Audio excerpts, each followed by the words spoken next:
காவல்துறை தன் கட்டுப்பாட்டுக்குள்ள வச்சிருக்கிற அந்த முதலமைச்சர் வந்து அந்த கட்டுப்படுத்த தவறிவிட்டார் என்ற ஒரு குற்றச்சாட்டு வந்து அதாவது இது போன்ற தமிழ்நாட்டில் இருக்கிற பல்லாயிரக்கணக்கான காவல் நிலையங்களில் நடைபெறுகின்ற இந்த சம்பவங்களில் முதலமைச்சர் கட்டுப்படுத்த தவறிவிட்டார் என்று சொல்வதை விட அந்த மாவட்டத்தினுடைய கண்காணிப்பு அதிகாரி, காவல் கண்காணிப்பு அதிகாரி, அந்த ரேஞ்சினுடைய டிஐஜி, அந்த அந்த ஜோனலுடைய ஐஜி போன்ற உயர் அதிகாரிகள் இவர்கள் பொறுப்பேற்க வேண்டும்.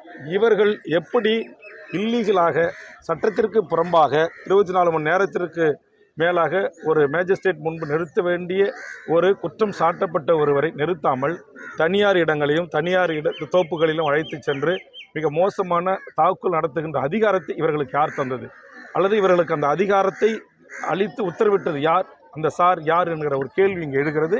அதையும் மாண்புமிகு முதலமைச்சர் கண்டுபிடித்து அவர்கள் மீதும் உரிய நடவடிக்கை எடுக்க வேண்டும். அப்போதுதான் இதற்கு உண்மையான நீதியாக இருக்கும். அதிமுக ஆட்சி காலத்தில் வந்து இது போன்ற 2 செயல்கள் நடந்திருக்கு, பெரிய செயல்கள் நடந்திருக்கு.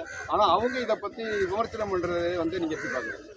இல்லை, அது இதுக்கு மதுரை நீதியரசரே பதில் சொல்லிட்டாங்க. அது ஆளுங்கட்சி எதிர்கட்சி இல்லை, எல்லா கட்சிகளுமே இது போன்ற லாக்அப் டெத்துகள், என்கவுண்டர்கள், துப்பாக்கிச் சூடுகள், இது போன்ற அநியாய காவல் விசாரணை மரணங்களிலே அரசியல் கட்சிகள் அவரவர்கள் கருத்தை ஒவ்வொரு முறையும் கூறுவார்கள். இதே சாத்தான்குளம் பிரச்சனையில் திமுகவின் அன்றைய எதிர்க்கட்சி தலைவராக இருந்த மாண்புமிகு இன்றைய தமிழ்நாடு முதலமைச்சர் கூறிய கருத்துக்களும் இருக்கிறது.